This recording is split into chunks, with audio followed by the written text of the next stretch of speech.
முதலாவதாக மாற்றுத்திறனாளி பிரிவில் டாக்டராக தேர்வு செய்யப்பட்டு டாக்டர் பிரசாந்தி அவர்களுக்கு மேடையிலிருந்து கீழே இறங்கி சென்று நம்முடைய மாண்புமிகு தமிழ்நாடு முதலமைச்சர் அவர்கள் பணி நியமன ஆணையை வழங்கி சிறப்பிக்கிறார்கள்.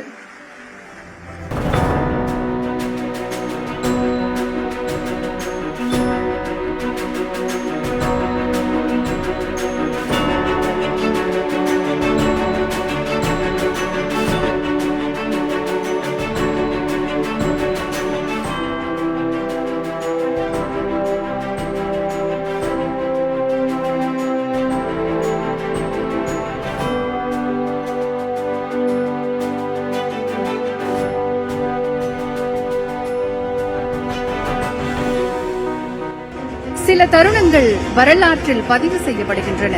சில தருணங்கள் மனித நேயத்தின் உச்சமாக மனங்களில் நிலைத்து விடுகின்றன. அத்தகைய தருணம் இது.